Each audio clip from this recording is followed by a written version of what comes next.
Estaremos juntos até às 9 horas da manhã. E esta é a sua Escola Bíblica na Melodia. Hoje com o tema A Promessa de Salvação. Lição número 5 da revista da CPAD Adultos. Eu quero convidar você para pensarmos sobre esse tema, porque além de importantíssimo, é urgente. Esse tema, eu diria para você que era para ser trabalhado nas igrejas exaustivamente. E por que exaustivamente? Porque nós nos ocupamos com outras coisas e acabamos esquecendo de falar sobre as doutrinas da graça, que dizem respeito à nossa salvação, né, em Cristo. E isso causou alguns danos, viu? E eu diria que o principal deles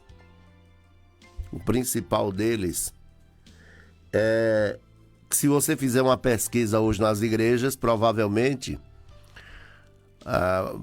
faça a seguinte pergunta. Tente fazer essa pergunta em pelo menos 3 arraiais evangélicos em Vitória da Conquista.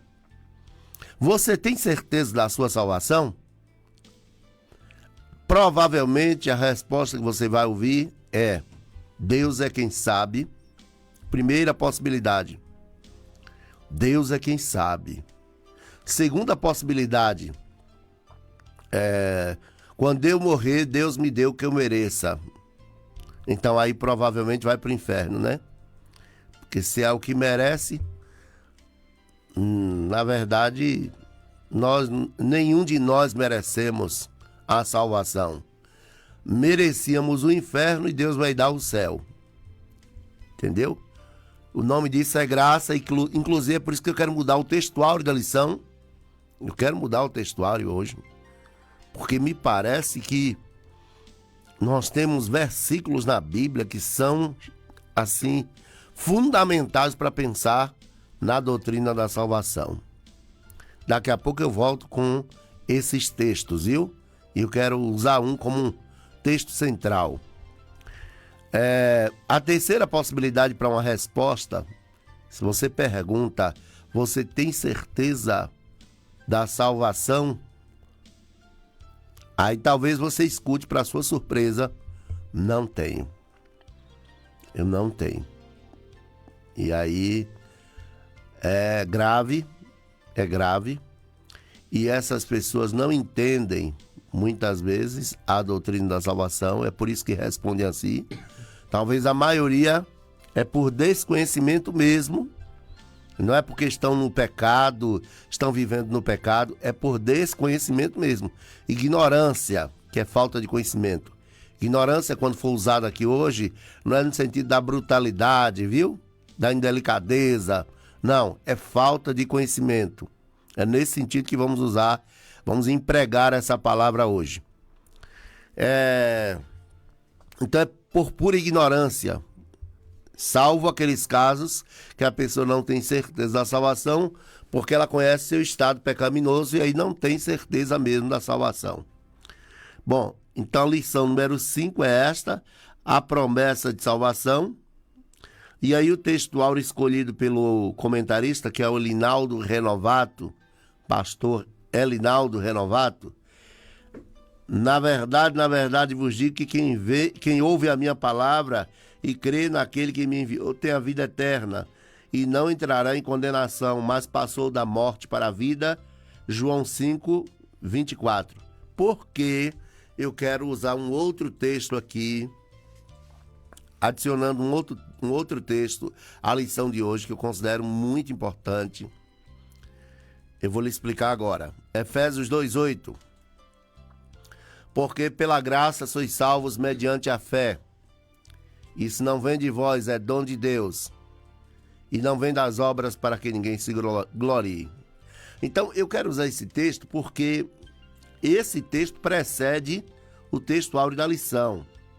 Na verdade vos digo que quem ouve a minha palavra e crê naquele que me enviou tem a vida eterna. E isso é graça. Ninguém consegue ouvir a palavra de Deus e crer naquele que enviou Jesus, se não for pela graça de Deus. Se não for a graça de Deus, a pessoa continua surdo. Você pode pregar a melhor mensagem, a verdade da forma mais clara, cristalina, a pessoa não vai conseguir. Lembra daquela mulher, Lídia, vendedora de púrpura, Lídia, lá em Filipos, quando Paulo chega, encontrou aquela mulher, entre outras, e a Bíblia diz que entre tantas mulheres naquela cidade, Deus abriu o coração daquela mulher para compreender a palavra. Deus abriu o coração daquela mulher para compreender a palavra. Olha, queridos, se o Espírito Santo, o Espírito de Deus, não agir em nós, nós continuamos surdos, não ouvimos a voz de Deus com a alma, o nosso espírito não é tocado. Se Deus não se revelar, ninguém consegue ver Deus, ninguém. Então, é uma ação de Deus e o nome disso é graça. Toda pessoa que levanta a mão em um templo evangélico, em um templo cristão, ou em qualquer reunião onde o evangelho da graça de Deus seja pregado, a palavra de Deus seja pregada e muitas vezes, na maioria das vezes, na sua simplicidade, aquela pessoa levanta a mão, muitas vezes chorando, dizendo eu quero.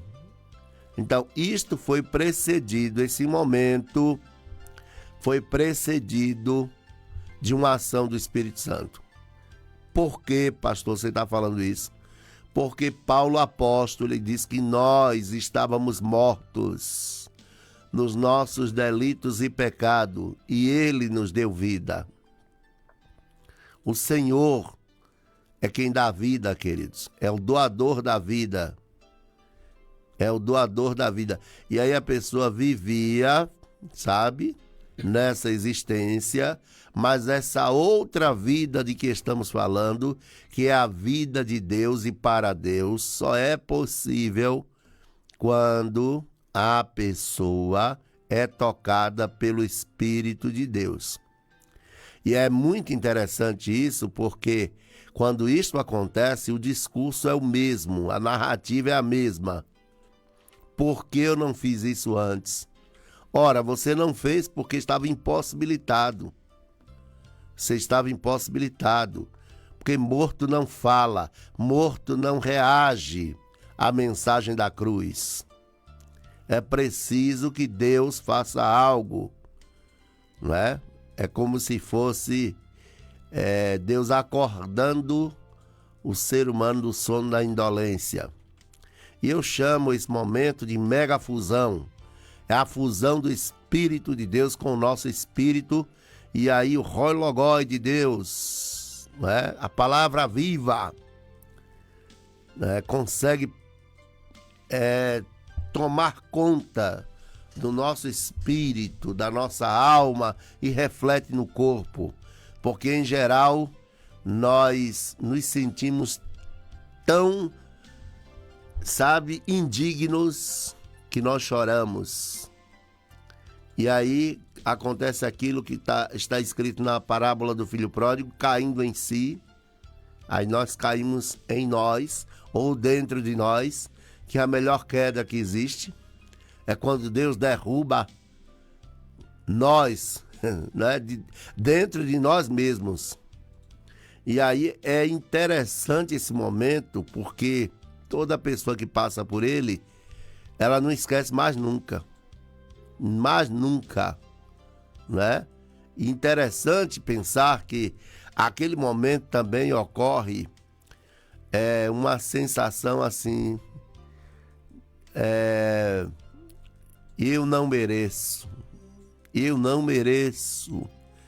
e a pessoa começa a pedir perdão a Deus de um jeito como nunca pediu. Não é só pelos pecados que cometeu, é pelo fato de ser pecador. Isso é muito interessante, porque acontece a tristeza segundo Deus, que opera o arrependimento. Agora, eu penso assim que nós substituímos essa mensagem sobre as doutrinas da graça, né? Arrependimento, santificação, justificação, remissão, né? Substituímos a doutrina da graça de Deus, que fala da depravação total, inclusive, né? Porque você não consegue compreender as doutrinas da graça de Deus, o plano da salvação, se você não tiver noção do que é o pecado. Interessante que a maioria das pessoas pensam no pecado sempre no varejo, né? Mas é no plural, mas não o pecado singular. O publicano falou assim: tem misericórdia de mim, não é por causa dos pecados que eu cometi, não, porque eu sou pecador. É o estado mau do coração do ser humano. Esse parece não incomodar tanto hoje, porque em geral se pede perdão no plural, né? Perdão pelos meus pecados, eu peço perdão pelos meus pecados cometidos. Só para você ter uma ideia, o pecado no singular é ele que faz também nós não conseguirmos fazer o bem, né? Porque não basta deixar de fazer o mal, é necessário fazer o bem. Interessante que essa omissão não é levado muitas vezes em consideração. Não se leva geralmente em consideração aquilo que eu não fiz que devia ter feito. Isso é muito importante. Por exemplo, a grande comissão ficou pequena. A grande comissão, que é o ID, isso fala de omissão. Então, parece que nós não percebemos o tamanho da nossa omissão com a obra social da igreja, com a grande comissão, né? Bom, então voltando aqui, o que é que tem ocupado os púlpitos na maioria das vezes hoje? É os 7 passos para a vitória, o segredo do milagre e essas coisas, entendeu? Quando, na verdade, nós deveríamos voltar os nossos olhos para o tema central das Escrituras. E aí tem um outro texto que eu quero lançar mão. Além desse texto, pela graça sois salvos, porque é graça de Deus mesmo a salvação. Não vem das obras para que ninguém se glorie.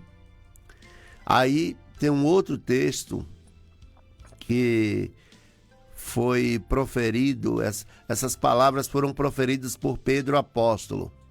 Ele diz assim, no primeiro discurso lá em Jerusalém, ele diz: porque em nenhum outro há salvação, a não ser no nome de Jesus. Eles morreram por essa verdade, viu, queridos? Só Jesus Cristo salva. Só Jesus Cristo salva. Eles morreram, pagaram com a vida por essa verdade. O segundo pilar da doutrina dos apóstolos era arrependei-vos e crede no Evangelho.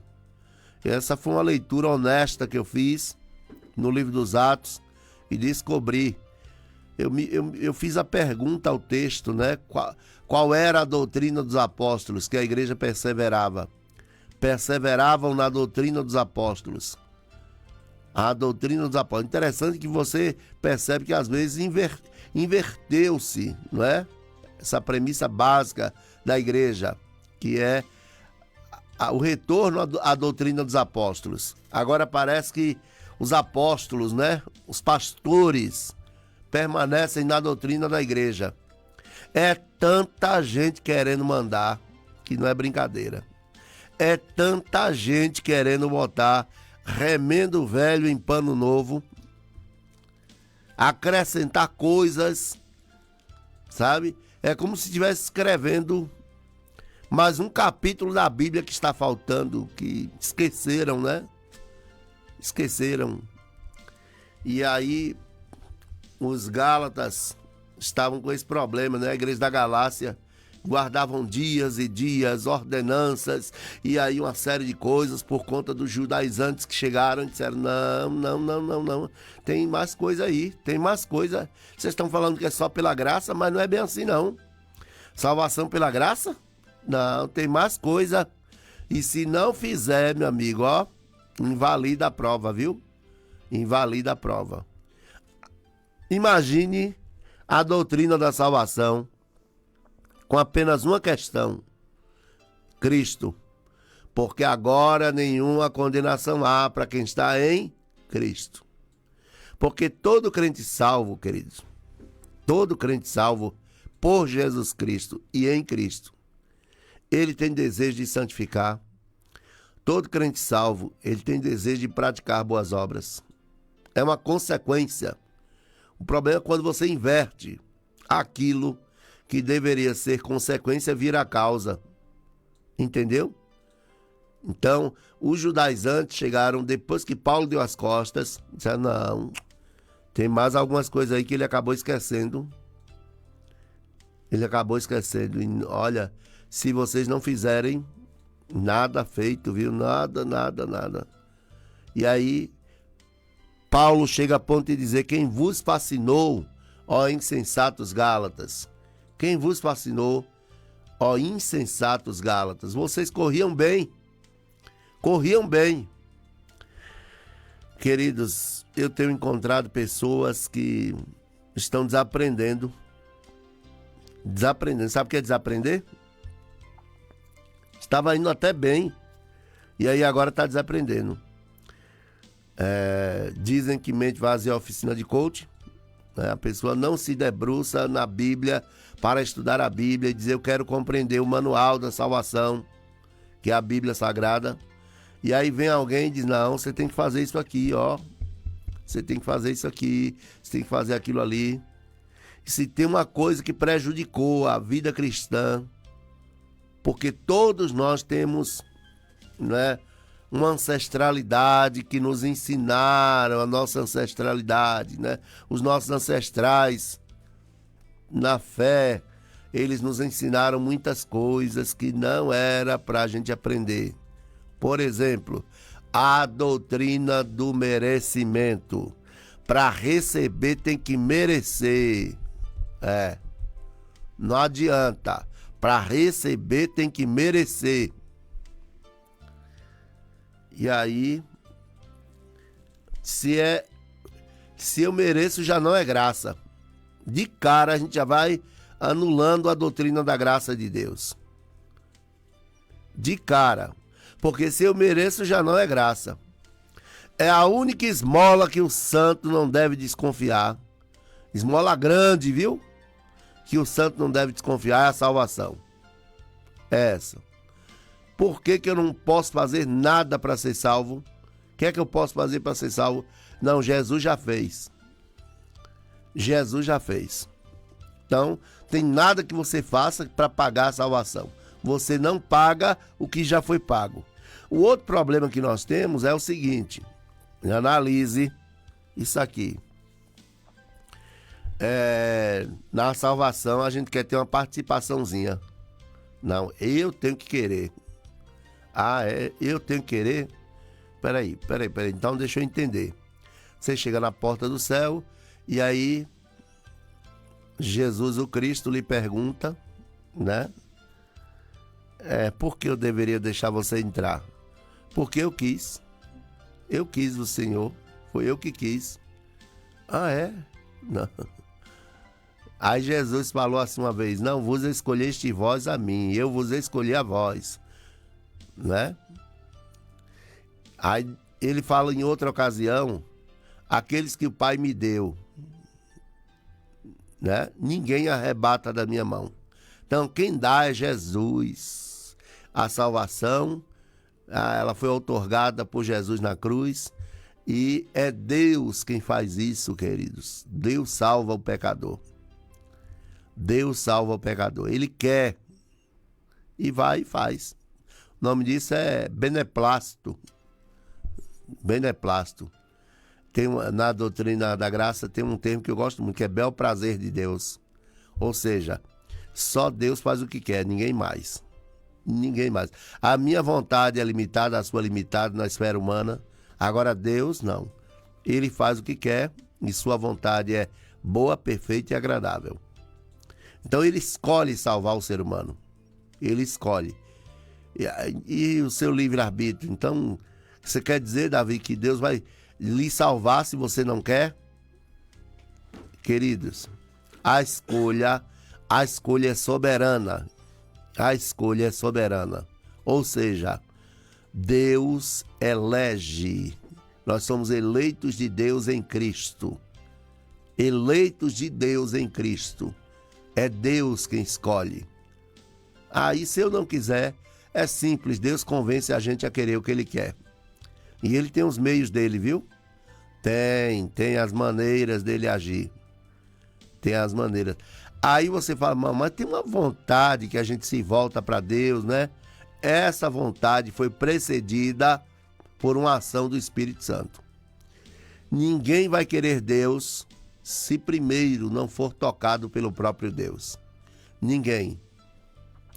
Do contrário, quem estaria conduzindo a história era você e eu. E isso é uma doutrina do inferno, viu? Porque confundem responsabilidade humana, né, com soberania de Deus.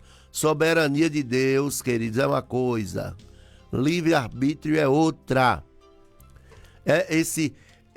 Essa liberdade de escolha que você tem, que eu tenho, não confundamos com a soberania de Deus.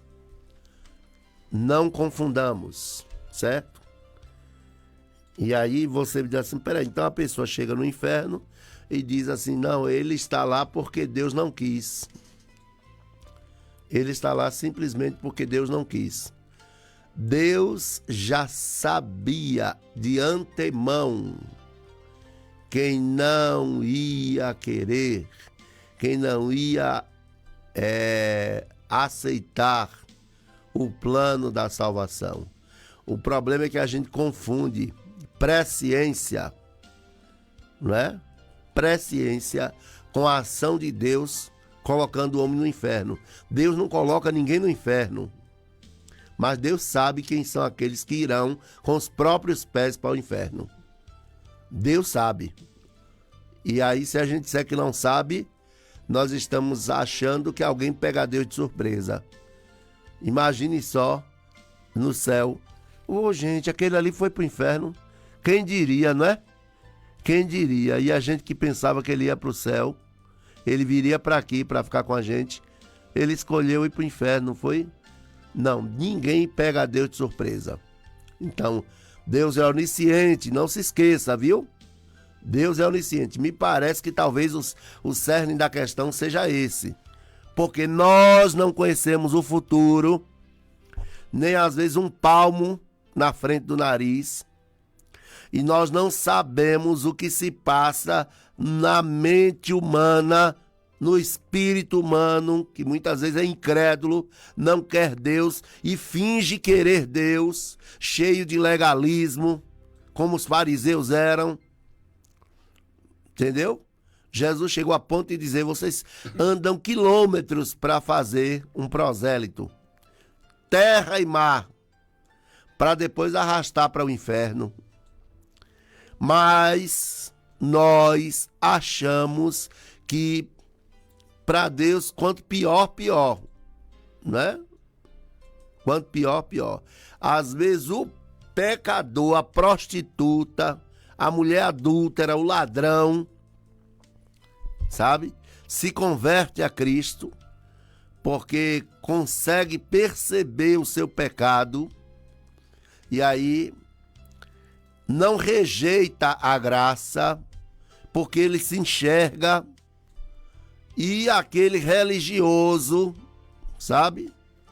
Se achando, como era o caso dos coríntios, que Paulo chegou a ponto de dizer, não é boa a vossa arrogância.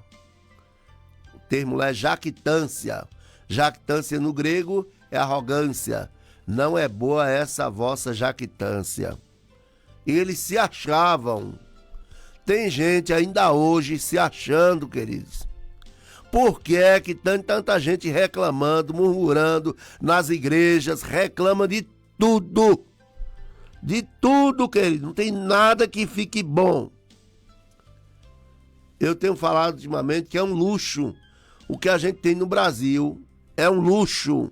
Nós temos um local separado para cultuar a Deus, climatizado. Gente, tem pessoas que nem debaixo de um pé de árvore conseguem congregar, porque é proibido ser cristão. Agora, nós aqui no Brasil temos tanto e vivemos como quem não tem nada. E é um brigueiro doido e briga por tudo. Tem gente que consegue nas igrejas reclamar de tudo. De tudo. Até se o templo demorar para abrir, tem gente que reclama, sabia? Tem gente que consegue reclamar. Inclusive, porque uma programação não aconteceu do jeito que a pessoa queria. Não aconteceu do jeito que a pessoa queria. Tem gente que reclama de tudo. Eu nunca vi tanta gente exigente, mimada. É tanto crente mimado como agora, briga por besteira. E aí isso resulta nesse trânsito religioso intenso que nós temos, cristãos migrando de uma igreja para outra. O Papa João Paulo II, saudosa memória, quando perguntaram para ele assim, os evangélicos estão crescendo, isso não lhe preocupa? Ele respondeu, não, porque eles não são unidos. Ele mentiu? Não mentiu. Ele não mentiu, queridos. Não mentiu. É tanta ignorância, tanta arrogância. Agora imagine, tem uma frase que diz que não tem nada pior do que um imbecil motivado. O que tem de crente que é de uma imbecilidade, me permita a expressão, e acha que sabe o que nunca soube, mas cheio de motivação. Gente que nunca saiu das fraldas teológicas, achando que inclusive na salvação ele tem uma parte, eu tenho uma participação que é minha. Um dos acionistas na salvação. Queridos, a salvação é graça de Deus. E o ato de querer, Davi, Deus, é graça. Se é graça, é favor recebido, mas não merecido. E favor de quem? De Deus. Se Deus não quiser, meu amigo, ninguém é salvo. Afinal de contas, para começar, a salvação é dele. Ele dá quem ele quer. Não é? E ele tem os critérios, viu? Lembra do jovem rico? Uma coisa te falta. Você acha que Jesus não sabia? Já sabia, viu? Jesus é Deus, queridos. Jesus não chamou de volta. Volte aqui, rapaz, vamos conversar. Vamos conversar. Afinal de contas, um dízimo daquele, quem é que ia rejeitar? Um dízimo daquele botava o ministério de Jesus para voar. Jesus, deixou o rapaz embora. Até hoje, ninguém sabe o nome daquele jovem. Podia estar... Olha, aquele jovem, Jesus fitou nele e amou. Significa que Jesus ama todos os pecadores. Amou Judas até o fim, não foi? É o que está escrito. Jesus amou até o fim. Judas que não amou Jesus. E Deus sabe quem são aqueles que não amam Jesus, viu? Deus sabe. O problema é que a gente não sabe. E aí a gente fica assim, querendo salvar todo mundo. É uma graça tão melosa, sabe? Querendo salvar todo mundo. É uma apologia ao livre-arbítrio, né? Então, aquele jovem poderia estar entre os discípulos que se tornaram apóstolos. Ninguém sabe até hoje o nome daquele jovem. Ninguém sabe. Pensa só. A história do jovem morreu. Morreu, parou ali. Parou naquele encontro, porque, ó, é acima da média. Desde novo guardava os mandamentos, né? Desde novo. Entendeu? Interessante que ele perguntou, mas não queria aprender, não.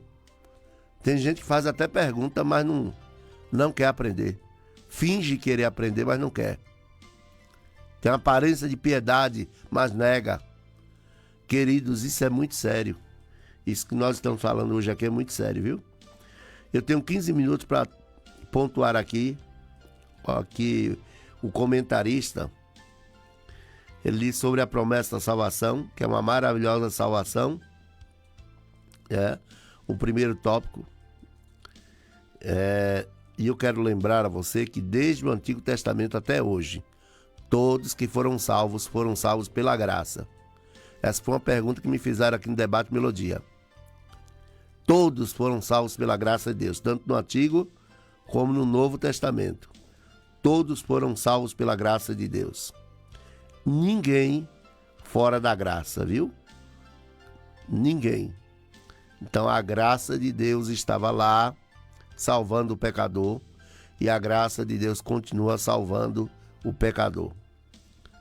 E agora o plano da salvação, né, não teve exclusão de ninguém. A graça de Deus se há manifestada a todos. O problema é que nem todos querem a graça. Nem todos. E se tem uma maneira de ir para o inferno, é querendo se salvar. A pessoa querendo se salvar. Eu não sou autolimpante, eu não me salvo, eu sou salvo por Jesus. Entendeu? Eu sou salvo por Jesus. A pessoa pode resistir à graça de Deus se Deus primeiro, ação de Deus. Se Deus primeiro rejeitou, porque ele sabe do coração da pessoa, ele já sabe que a pessoa, né, ela não vai querer Jesus, não vai querer a graça.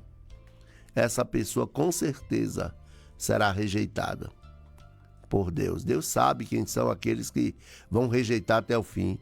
Imagine você botar num lugar uma pessoa que não quer ir para lá. Entendeu? Então Deus sabe quem são os perdidos e quem são os salvos. E não adianta a gente querer salvar todo mundo, que não vai. Não vai. Em velório a gente mente muito. Porque a gente às vezes fala que está salvo até quem não está. E não é para sair por aí também dizendo que ali está no inferno, ali foi para o céu, ali vai para o inferno. Nada disso. Nada disso. Eu não sou responsável por essa seleção. O processo seletivo quem faz é Deus. Quem coordena é Ele. Ele é quem coordena o processo seletivo. Qual é a questão básica, queridos? Cristo. Cristo. Aí você vê muita gente, porque é calvinismo, que é arminianismo. Tem nada a ver com calvinismo aqui, não tem nada a ver com arminianismo, tem a ver com as escrituras, certo? Porque Calvino estava procurando se pautar pelas escrituras, certo? Deixa eu te explicar aqui. A predestinação, ela é condicional, não é incondicional. Agora, como é condicional, Paulo responde. E Calvino era, sabe, a doutrina dele era paulina. Primeiro ele bebe em Agostinho e junta com Paulo e deu no que deu. Entendeu?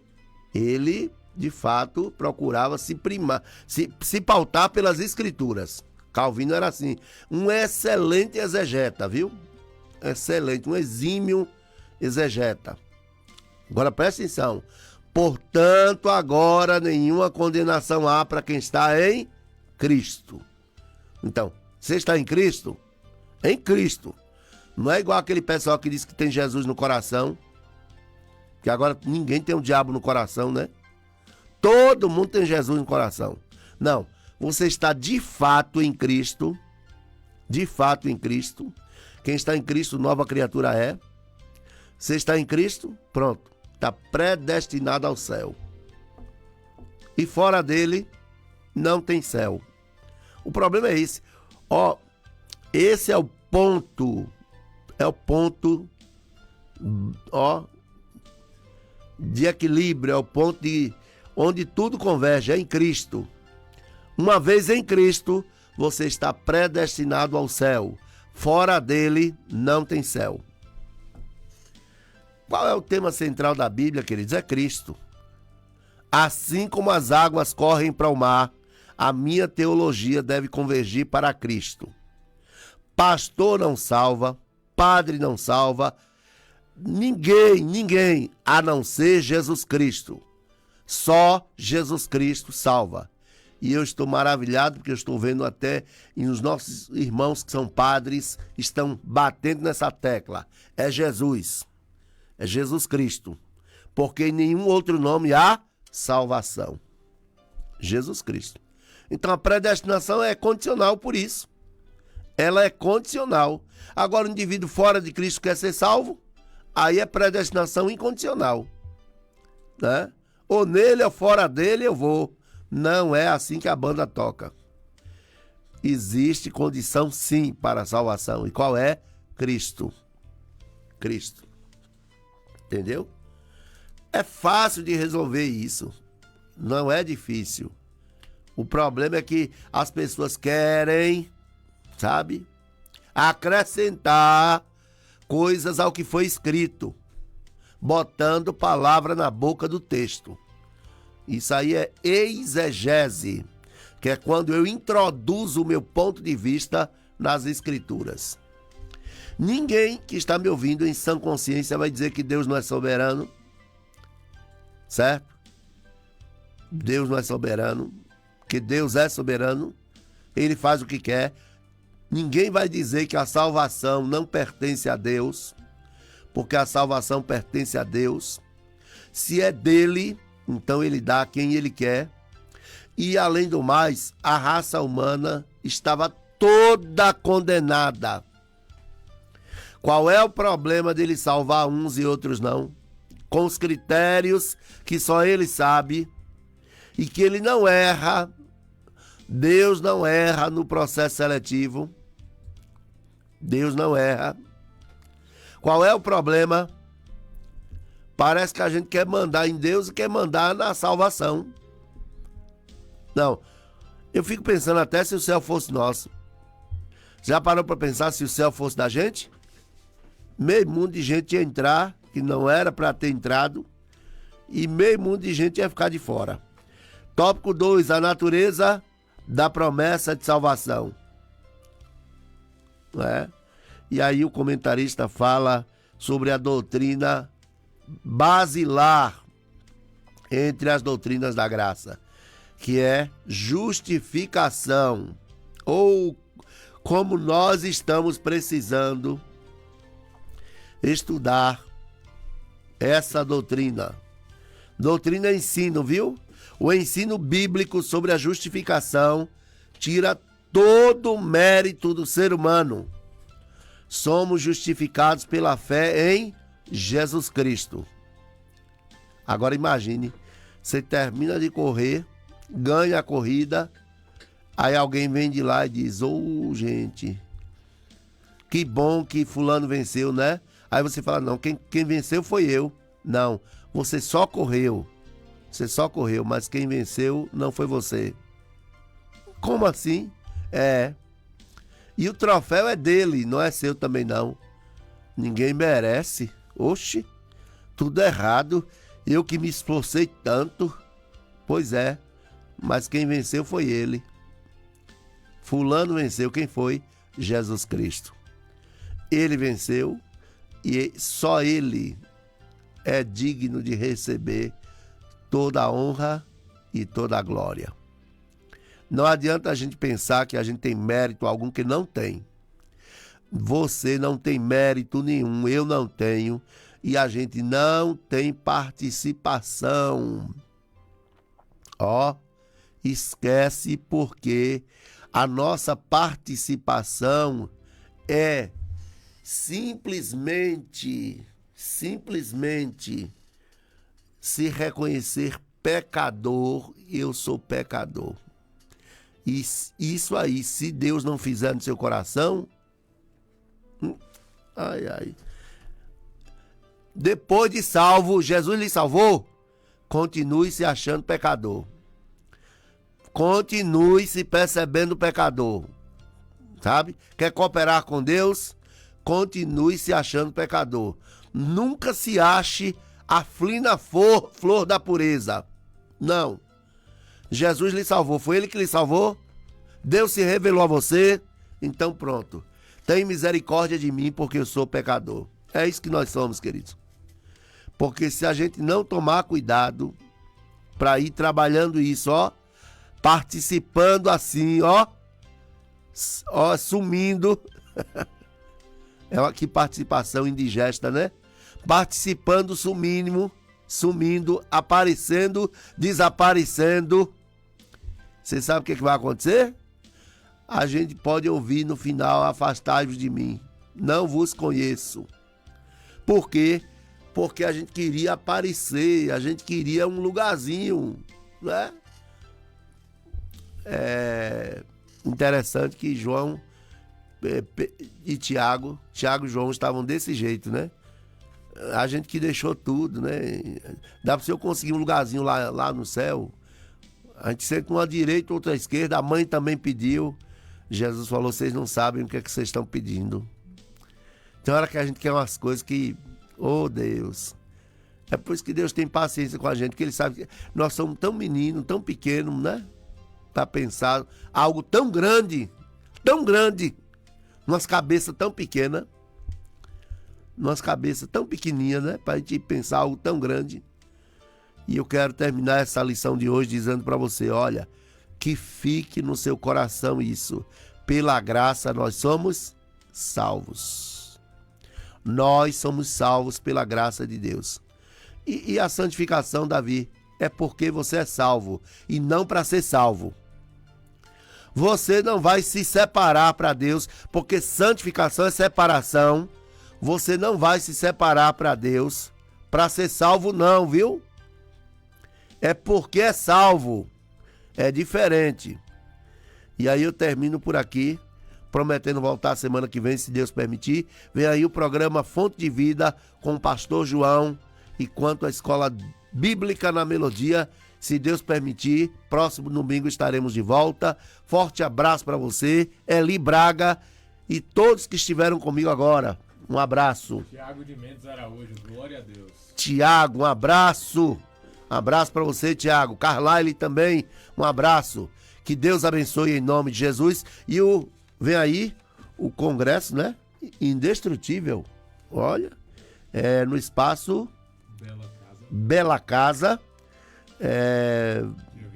Dia 20 e 21 agora, viu? Indestrutível. É o nome, rapaz, muito bem. Com o nome da mulher? Van Ferreira, né? Tá certo. Indestrutível. Será que somos mesmo? Eu tenho minhas dúvidas, viu? Eu tenho minhas dúvidas. Forte abraço, que Deus abençoe. Acerte com a gente.